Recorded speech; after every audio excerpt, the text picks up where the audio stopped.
Alright, so what is up everybody, it's Motivation12. We're back at you guys with a brand new video.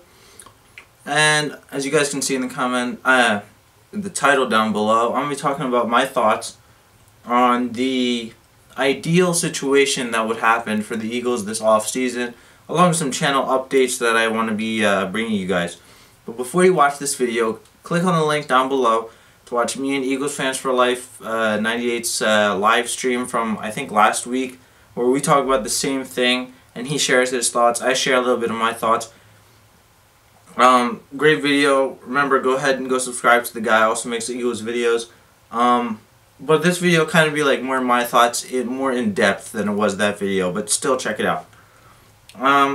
Okay, great. Now that you're back from watching that other one, I have a plan, my ideal plan, if I was Jeffrey Lurie / Howie Roseman / whoever the heck else is helping them figure out what to do this offseason. So, step one for me would be to promote / hire Pat Shurmur to be the new head coach of the Philadelphia Eagles. There's continuity there with Pat Shurmur. The players like Pat Shurmur. They like to play for him.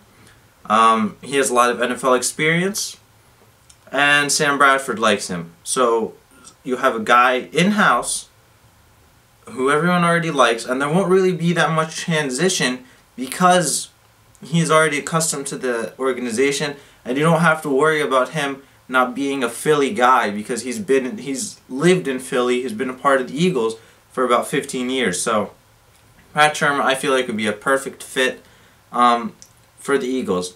Number two, step two, hire a 4-3 defensive coordinator.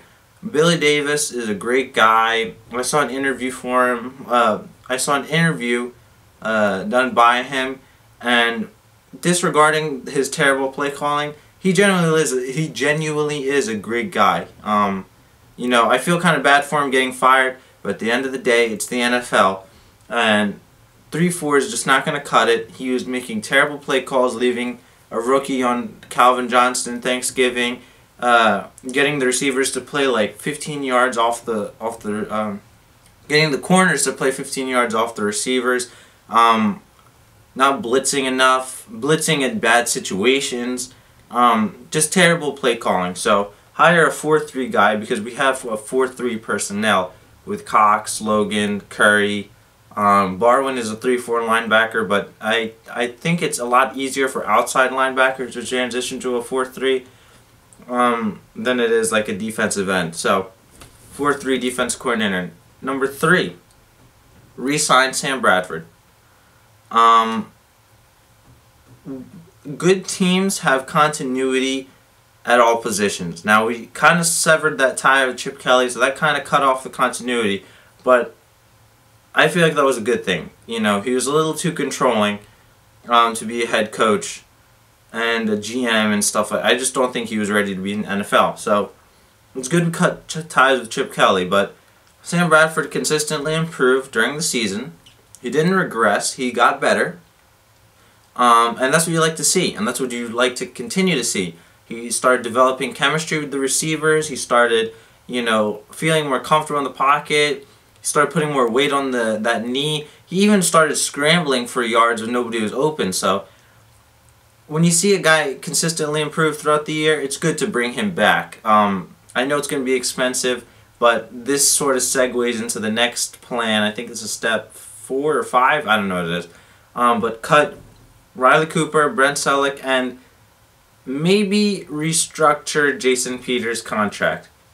Now, with Riley Cooper, he's a receiver that really does not make plays at all. He had that one big year in 2013, mainly due to Deshaun Jackson and the defense having to commit to him, so leaving him basically wide open every play. After Jackson left, with Macklin, he dropped off, and then this year he really dropped off. He really just cannot catch the ball. He never gets open, and when it does seem like he catches the ball, he gets injured and takes himself out of the game. So, and he's not even blocking that well anymore either. So the reason that Chip Kelly kept him here is for his blocking.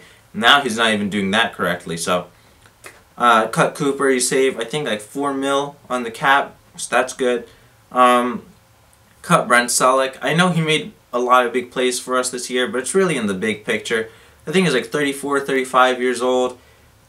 We have an up-and-coming tight end in Zach Ertz, and we have a pretty good tight end behind him in Trey Burton, who's mainly just been on special teams, even though he is a very good tight end, as he shows in the preseason year in and year out.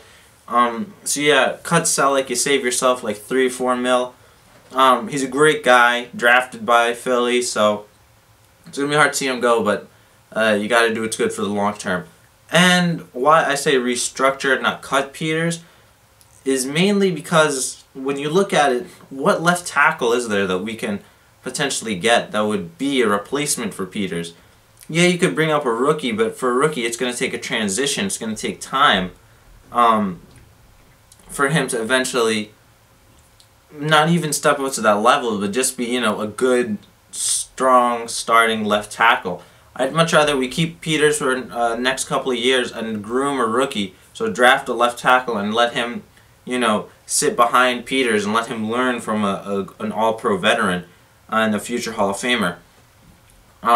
He does have a lot of cap hit, but if we can restructure it so that more of the money is allocated to the last year of the deal, then that would be good for us. So then we could have money to free up to potentially re-sign Bradford. Because I read an article that's saying he wants 19 mil a year, and for 5 years, so that's a lot of money. Number 6, I think this is, go after a number 1 wide receiver in free agency. Alshon Jeffrey's a free agent. I don't know any other receivers that are free agents this year, but we really should go after a true number 1 receiver that Nelson Aguilar and Jordan Matthews and Josh Huff can learn from and take after and sort of model their game after him. So if we could get an Alshon Jeffrey, that would be beautiful. Draft a quarterback and guards in the draft. Obviously, our guard play was terrible this year. DeMarco Murray, actually no running back really flourished in this. Ryan Matthews looked okay, but he wasn't anything to scoff at. Darren Sproles, you know, he's a little old. You can't rely on him as every down back. So really, it's up to Murray next year, and it all depends on the offensive line if we want to put it on Murray. So, you know, go out there, get a couple guards, because Dennis Kelly and I think Matt Tobin, I don't know who's the other guard, but those guys are not going to cut it as a starting NFL guards if we want to have a dominant rushing attack. And draft a quarterback. I'm saying draft guard in the 1st round, and then in the 3rd round, I think we have 2 picks in the 3rd round, so with that 1st pick, get a guard, 2nd pick, get a quarterback, you know, or maybe we find a diamond in the rough. He sits behind Bradford for a couple of years, and then we bring him up to be the franchise quarterback.